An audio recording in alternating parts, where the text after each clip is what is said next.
sebenarnya kalau apa ini ada kondisi psikologis ya? Hmm. Kalau Hasan melihat ya, kondisi psikologis antara Pak SBY dengan Bang Surya nih ya, dalam konteks cawapres ini. Ya. Ya. Kalau menurut saya, dulu tuh saya punya teori bahwa setiap barisan tuh harus ada ketua kelasnya, Bang. Kalau jalan 2 orang harus ada satu yang diangkat jadi pemimpin. Dalam barisan ini nggak ada ketua kelas. Mereka mau sama rata semua. Kalau nggak ada ketua kelasnya emang nggak ketemu, Bang. Itu sama kayak bikin bisnis, nggak ada satu orang yang bisa pegang veto. Itu kalau semua bos semua ketua semua ya nggak jalan organisasi. Cuman pamer jabatan aja, cuman pamer pangkat aja. Ini saya ketua, dia juga ketua, sama rata kita ini. Nggak jalan organisasi. Kan harus ada yang di atas itu semua yang memveto supaya bisa organisasi ini jalan. Nah, ketika ini ketemu bertiga, mungkin PKS bisa agak mundur sedikit, selangkah 2 langkah lah. Kasih kesempatan yang lain untuk yang di depan. Tapi antara Pak SBY dan Pak Surya Paloh, siapa yang harus di depan? Ya. Ini kan nggak putus ini. Ya harusnya kalau dilihat dari senioritas Pak harusnya Pak SBY. ya, Tapi pernah, Pak SBY kan nggak dia kasih pasti. pernah presiden, ya kan. Kemudian ya dari segi usia, pastilah pengalaman melihat persoalan-persoalan kenegaraan dia lebih komprehensif ya. Tapi Pak Surya Paloh pasti nggak mau kasih karena mungkin sekarang ngerasa lebih punya banyak uang, lebih powerful, lebih besar partainya sedikit, gitu. Makanya Partai Tengah ini memang susah menentukan ketua kelas.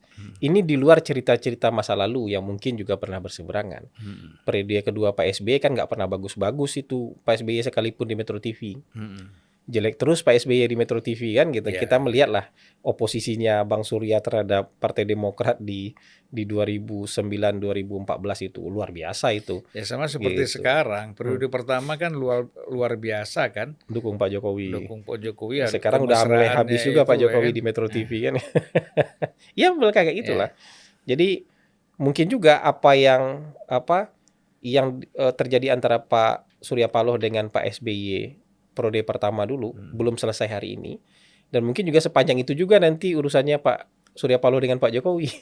Itu kan kalau ada lagu kemesraan ini janganlah cepat berlalu, jadi harus diedit lagi itu lagu kemesraan ini terlalu cepat berlalu. Cuma 5 tahun ya, cuma 5 tahun. Tapi saya nggak tahu ya Bang, dalam politik Indonesia itu ini sering terjadi. Ini bukan cuma soal kita bicara soal Pak Surya Paloh dengan Pak Jokowi, Pak Surya Paloh dengan Pak SBY. Tapi kadang-kadang kan dalam politik itu ketika kita merasa bagian dari sebuah kekuasaan, kan kita pasti punya keinginan. Kalau keinginan kita 10, dikasih cuma 8, yang kita hitung bukan 8 yang dikasih, Bang. Tapi yang 2 yang nggak dikasih. Yang bisa dibikin masalah itu yang 2 nggak dikasih, bukan 8 yang sudah dikasih itu gitu. Jadi dalam politik saya sering melihat kayak gitu. Ketika misalnya menjadi bagian dari kekuasaan, punya aspirasi misalnya sama presiden, saya punya 5 aspirasi, dikasih 4, 1 enggak. Itu yang 1 nggak dikasih bisa jadi masalah besar, Bang. Itu bisa jadi jurang pemisah akhirnya. Kita nggak ngitung yang 4 yang dikasih ternyata kan kayak gitu. Nah kayaknya ini juga seperti itu. Merasa tidak sepenuhnya haknya diberikan ya. Ya, merasa tidak sepenuhnya apa yang dia inginkan, apa minta yang 5 menteri dikasih 3, minta 8 menteri dikasih 5 misalnya kan itu. Yang 3 yang dihitung. Yang jadi masalah bukan yang sudah 5 yang dikasih itu yang dihitung sebagai sebuah kita harus sharing begini, nggak bisa semua mau kita dikasih ternyata. Kayaknya itu yang memicu jurang-jurang ini, Bang. Jurang-jurang yang kadang kalau nggak segera dijembatani makin lebar jurangnya. Akhirnya nggak bisa dijembatani lagi gitu.